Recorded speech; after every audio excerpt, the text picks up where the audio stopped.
In the year of 2023, Virginia would add a tragedy to its long list of troubles. In that year alone, the state would lose 502 people due to acts of violence. One of those victims was a young girl with a promising future. As fate would have it, she would cross paths with a person who would alter her timeline.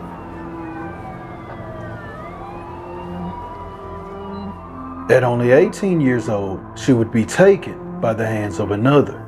And when the story concludes, the truth about what happened is still up for debate. And justice wouldn't come soon. This is the story of Aonesty Selby.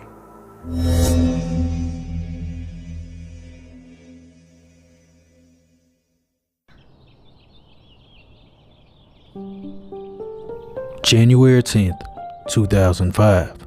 The world would make way for Aonesty Selby. She would be brought into this world in Nags Head, North Carolina, to her mother, Amanda Bailey. Although she was born in North Carolina, she would spend her early years in Williamsburg, Virginia. It would be here that she would begin to grow and learn about life. She would be raised alongside her two younger sisters, who she adored very much. By the time Aonesty reached 7th grade, the family would once again transition back to North Carolina. After all, they say home is where the heart is at, and that's where the family's was.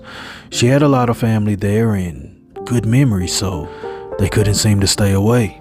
As time passes, Aonesty becomes older. She is now a student at the Currituck County High School. While here, she's described as someone who was a quiet student, someone easy to get along with. She was known for being loving, kind, respectful, and although she was a quiet person, if you knew her, she opened up around you, and she could become extremely funny.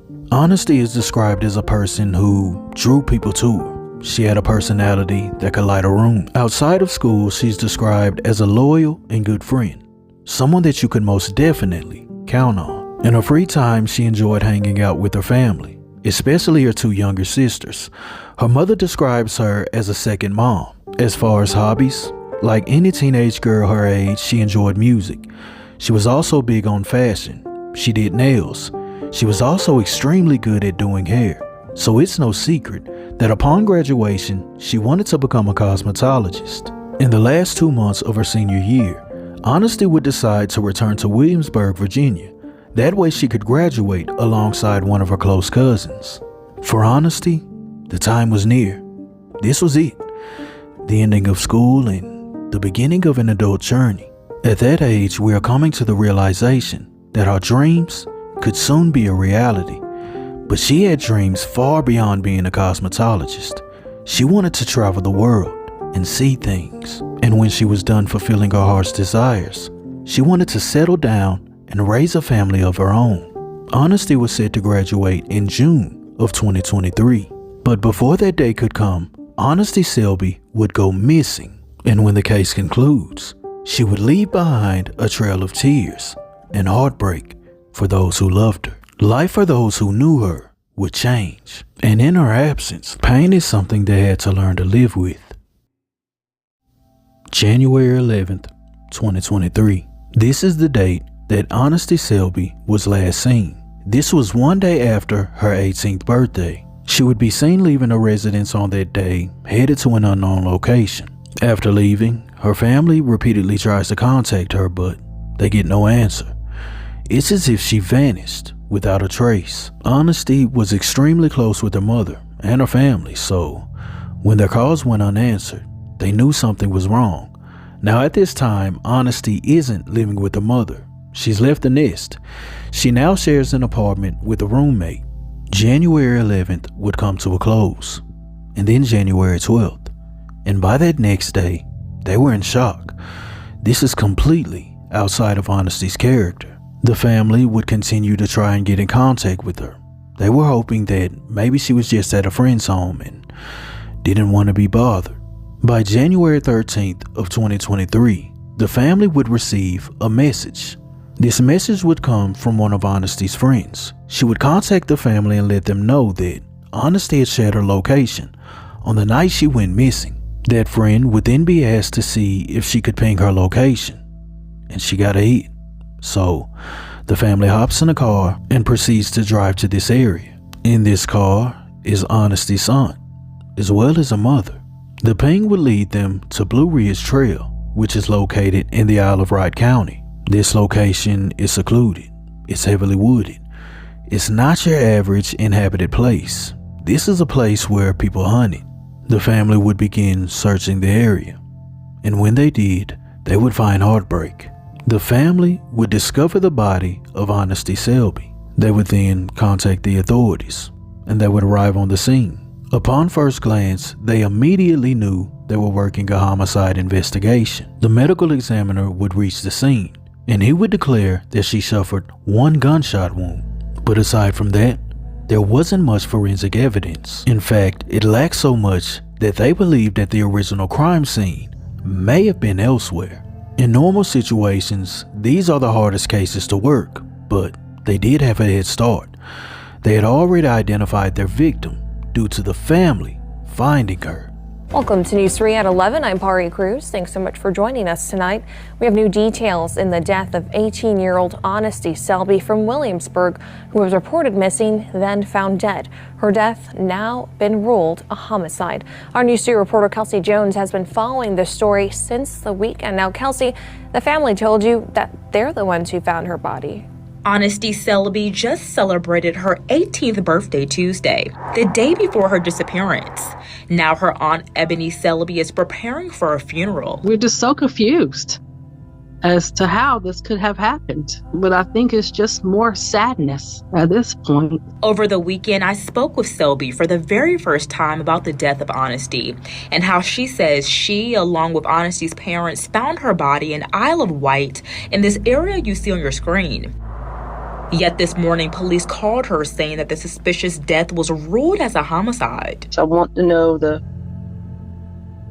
train of events. I need to know. I feel so desperately in need of knowing what happened. The investigation would eventually lead them to interviewing Aonesty's roommate. Upon interviewing the roommate, they would come to find that she may have been seeing someone, a guy who she knew as Darius. While people were being interviewed, the authorities were waiting on Aonesty Selby's cell phone records to return. Her cell phone was in fact found on her body at the scene. For investigators, the cell phone would be the key to solving this case. They began going through Aonesty's text messages, her location history, and sure enough, right there were the messages with this boy, Darius, the guy whom she was alleged to have been seeing. They would learn that on the day she disappeared, Darius had sent her a cash app for $30. This cash app was in fact for an Uber ride. He had paid for an Uber so she could come over to his place. GPS history shows that after she went to his place, she stayed for a few hours and they left. But then her location shifts to the area in which she was found in. This officially makes Darius the last person to see her alive. Darius McKellen would be questioned on what happened to Aonesty, and at first, he would deny knowing anything about what happened. But then he's confronted with the evidence. Once confronted, he caves in. At this point, he has no choice. The mountain of evidence against him would be the final nail in the coffin. By January 17th of 2023, 21-year-old Darius McKellen would be taken into custody. After being interrogated, Darius McKellen would in fact admit to murdering Aonesty. And with the evidence, investigators would manage to piece together a timeline. As the sheriff previously stated, on Friday morning, the 13th, we received a teletype from James City County Police Department concerning 18-year-old Aonesty Selby, who is considered missing from their jurisdiction. At approximately 9:05 p.m. that same evening, our 911 center received a call from the mother of Aonesty Selby stating that they were on a logging path near Orbit Hunt Club. They were at that location because they had received information from a friend of Aonesty who actually on Wednesday night, the 11th, had shared her location via social media. That friend did not see that location share until Friday when she heard the news that Aonesty was missing. When the mother of Aonesty Selby notified our dispatch that they were on that logging path, they were advised to stand by until deputies could arrive. They did not, but they proceeded to search the roads and the paths in that area. They unfortunately discovered the body of Aonesty Selby that evening. Our investigators and other personnel secured the crime scene and began our initial investigation, which included a forensic examination of Aonesty's phone, which was recovered at the crime scene. Based on information received that night, which was confirmed by the cell phone examination, Aonesty earlier that day took an Uber, or earlier on Wednesday, took an Uber from Williamsburg to an apartment complex on Coral Key Place in Newport News.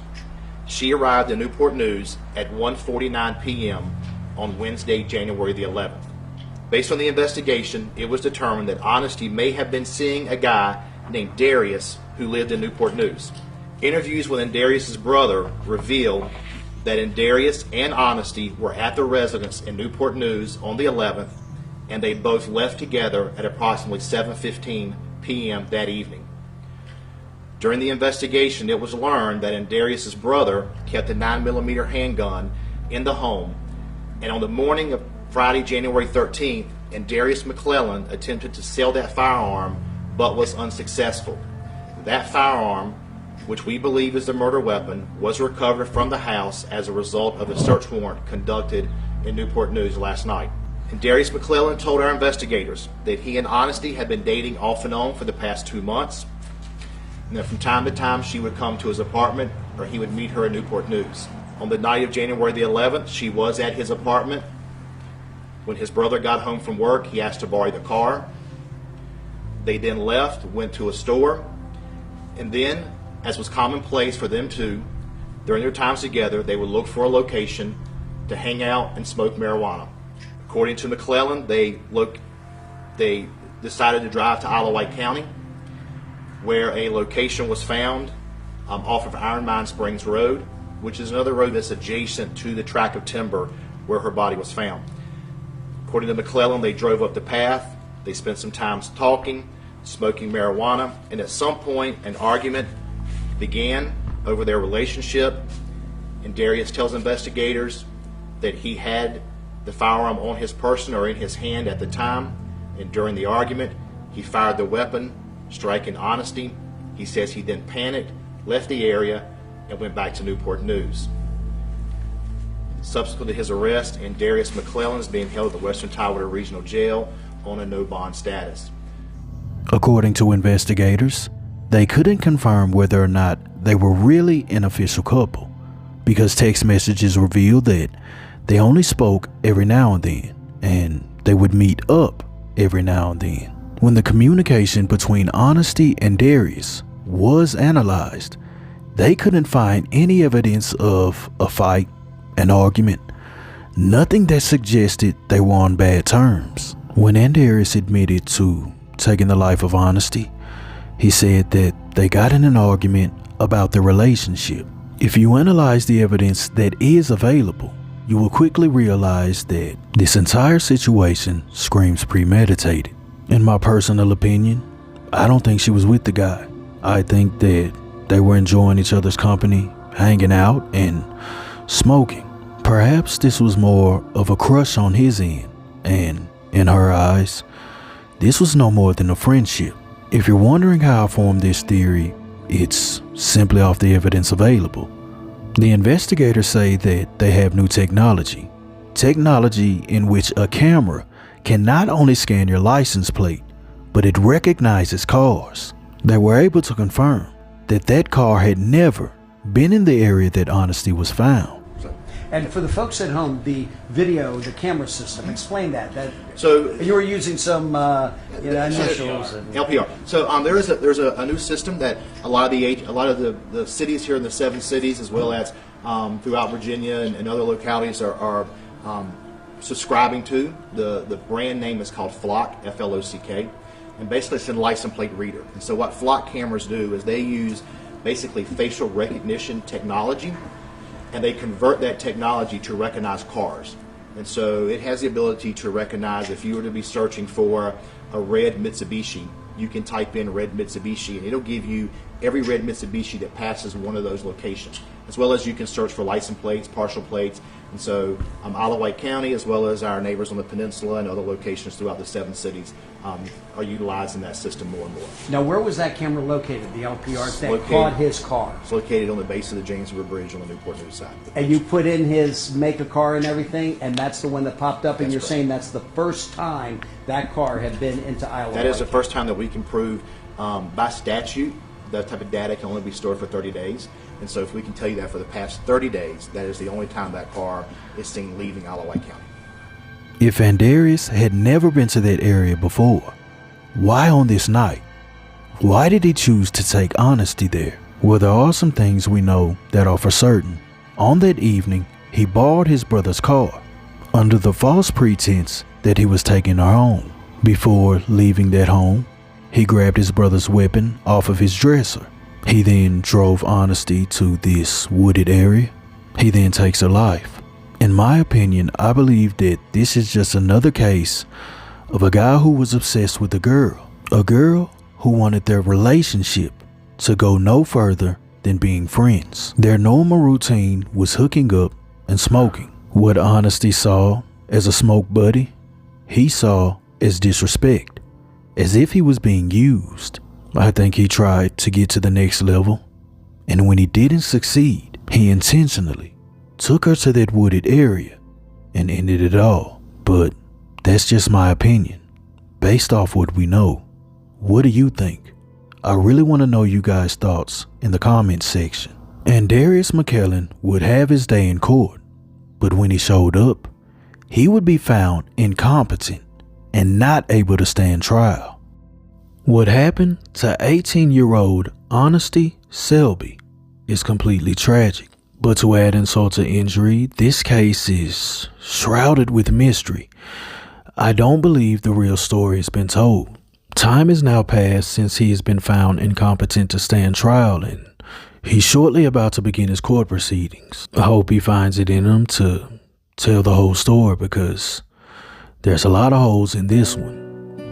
Rest in peace, Aonesty Selby.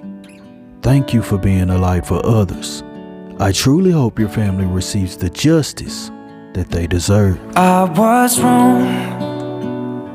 The words I spoke, I've been saying many things that are hurtful. Your tear-shed eyes, your fragile mind, 'cause I'll be dancing on my own tonight. I know December's hard to cope with. I know I caused you lots of pain,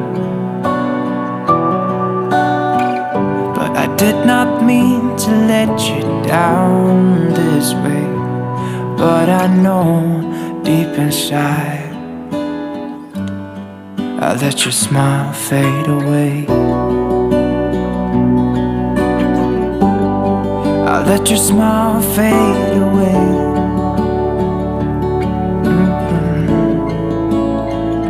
I remember when we used to lay on the grass and watch the sun go away. But now you're gone, I let you pass by. I know I've said so many things that are hurtful. I know December's hard to cope with. I know I caused you lots of pain, but I did not mean to let you down this way. But I know deep inside I let your smile fade away.